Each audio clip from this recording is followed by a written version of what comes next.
마흔은 어떤 나이일까요? 너무 많은 짐을 지고 있는 나이. 동시에 정말 이루고 싶던 꿈들은 영영 멀어져 버린 것만 같은 때. 오늘은 내 삶이 고작 이렇단 말인가? 라고 고민하는 사람들을 위해 자신의 삶을 어떻게 사랑해야 할지 고민한 철학자 니체의 책을 읽어보려고 합니다. 상승만 하는 인생도 없고 하강만 하는 인생도 없다. 매년 발표되는 OECD 주요 국가의 우울증 지수에 대한민국은 최상위권을 차지한다. 마음의 감기라고 부르는 우울증은 중년에게는 불현듯 찾아오는 불청객이다. 우울 상태를 치료하지 않고 방치한다면 극단적인 경우 절망사에까지 이를 수 있다. 절망사는 반복되는 절망 속에서 삶의 의미를 찾지 못하고 죽음에 이른 것을 말한다. 절망사의 원인으로는 약물 중독, 알코올 중독, 자살 등을 꼽는다.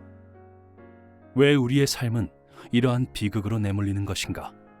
한창 삶을 누려야 할 나이에 무엇 때문에 불행하고 우울한 것인가?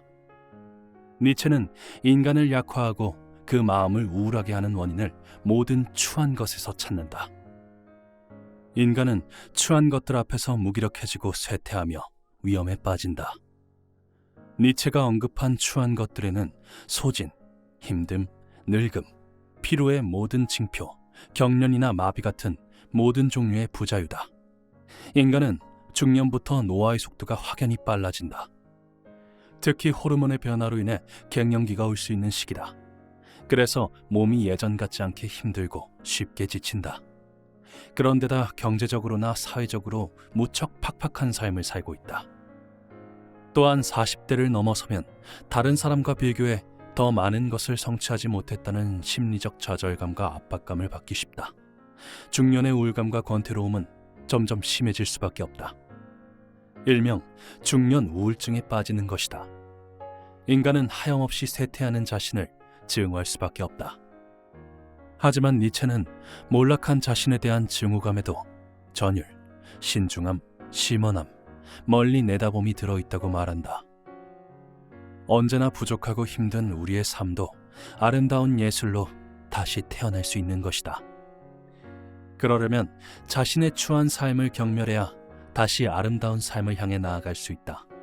모든 몰락은 새로운 기회의 순간이고 아름다움과 함께 상승하며 또 다른 삶을 꿈꾸게 한다.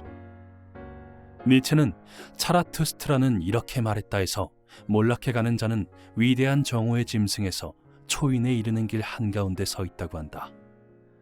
여기에서 위대한 정오란 그림자 같은 허상의 삶이 사라지는 순간이다.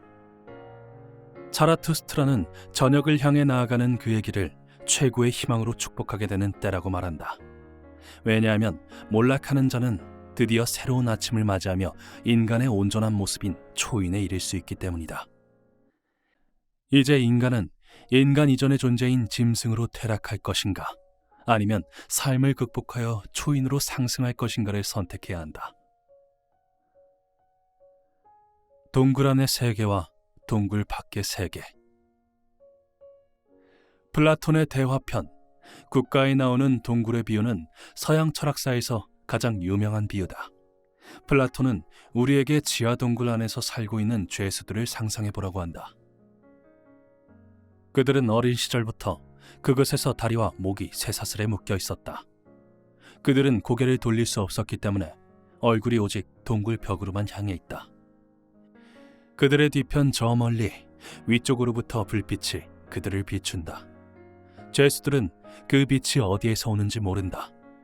그 등불과 죄수들 위쪽으로 난 길 사이에는 인형극을 위한 무대처럼 나지막하게 담이 쌓여 있다. 사람들은 그 담을 따라 돌이나 나무 등 다양한 재료로 만든 인간과 동물의 형상을 운반한다. 쇠사슬에 묶인 죄수들은 불빛에 의해 그 사람들이 걸을 때 맞은편 동굴 벽면에 비친 그림자를 실물이라고 믿는다. 죄수들은 평생 이 벽에 비친 그림자의 세계만 보았기 때문에 그림자 외에는 다른 세계가 있다는 사실을 알지 못한다. 플라톤은 묻는다. 그런데 만약 죄수 중 한 명이 쇠사슬을 풀고 뒤를 돌아볼 수 있다면 어떻게 될까? 처음에는 그 불빛에 눈이 부셔 고통스러워할 것이다. 죄수가 지금까지 벽에 비친 그림자의 형상을 직접 본다면 자신이 믿었던 실물이 사실 하찮은 것이라는 사실에 크게 당황할 것이다. 게다가 누군가가 그를 억지로 동굴 밖으로 끌어내 죄수가 햇빛 비치는 곳으로 나오게 된다면 어떻게 될까? 눈이 부셔 당장에는 아무것도 볼 수 없을 것이다. 그러다 점차 그림자, 물에 비친 사람이나 사물의 영상, 그런 후에 실물 자체를 볼 수 있다. 그리고 마지막으로 태양을 보게 될 것이다. 동굴 밖의 세계가 진정한 실제 세계임을 깨달은 죄수는 동굴 안에 있는 나머지 죄수들을 불쌍하게 생각하고 다시 동굴로 내려간다. 빛에 익숙해진 그의 눈은 어두운 동굴에서 시력을 회복하려면 시간이 꽤 걸릴 것이다. 나머지 죄수들은 그가 동굴 밖으로 나갔다 오더니 시력을 상실한 채 돌아왔다고 비웃는다. 아무리 그들에게 지금 보고 있는 것이 그림자이며 동굴 밖에 실체의 세계가 있음을 설명해도 그들은 이해하지 못할 것이다. 만약 그들의 쇠사슬을 풀어주면서 동굴 밖으로 나가자고 한다면 그를 죽일지도 모른다. 플라톤은 이러한 동굴의 비유를 통해서 무엇을 말하고자 했을까? 플라톤은 세계를 동굴 안의 세계와 동굴 밖의 세계로 구분한다. 동굴 안의 세계는 인간의 감각으로만 아는 세계이고 동굴 밖의 세계는 이성으로만 아는 세계이다. 플라톤에게 감각의 세계는 변화하고 상대적이며 불완전함으로 가상 세계이고 불변하며 절대적이고 완전한 이데아만이 참된 세계라고 말한다. 우리가 눈으로 보고 귀로 듣는 것처럼 감각으로 얻은 지식은 참된 지식이 아니라 견해, 즉 독사에 불과하다고 말한다. 오로지 이성의 눈으로 볼 수 있는 지식, 즉 에피스테메만이 참된 지식이라고 할 수 있다. 헛된 것에 미혹되지 않는 법. 마음부터는 꿈을 실현하기 위해서 실현 가능한 이상과 헛된 망상을 구별할 줄 알아야 한다. 누가 봐도 실현 불가능하고 무모한 꿈을 쫓으며 얼마 남지 않은 이 생을 낭비해서는 안 된다. 이상주의가 극단적으로 흘러갈 경우 거기에서 비롯되는 헛된 망상은 자신을 가두는 감옥이 된다. 모든 근심과 걱정은 헛된 생각에서 비롯하기 때문이다. 경제적으로 어느 정도 안정이 되면 극단적인 이상주의자가 되는 경우가 있는데 이런 사람은 현실 감각이 너무나 떨어진다. 방구석에 박혀서 지금까지 자신이 옳다고 믿었던 생각을 의심하거나 반박하지 않는다. 공허한 꿈을 니체의 쇠망치로 부수어라. 하루 종일 헛된 망상과 관념에 빠져 지내지 마라. 삶이 괴롭고 힘들더라도 끊임없이 시도하는 자만이 자신이 꿈꾸는 이상을 현실로 드러나게 할 수 있다. 허망하고 편협한 망상의 세계에서 벗어나도록 노력해야 한다. 이상주의자는 자신의 꿈을 반드시 실현하려는 강인한 의지와 결단이 뒤따르지 않는다면 가장 큰 문제점을 안고 있다. 꿈이라는 이상이 제자리에 머물지 않고 나아갈 수 있는 동력은 무엇일까? 그것은 바로 니체의 망치이다. 이상과 현실 사이에서 방황할 때 니체의 망치는 자신이 꿈꾸는 이상을 실현해낼 수 있는 도구이다. 니체 철학에서 망치는 과거의 것을 파괴하는 수단이자 새로운 것을 창조하는 양면의 모습을 지닌 수단이기 때문이다.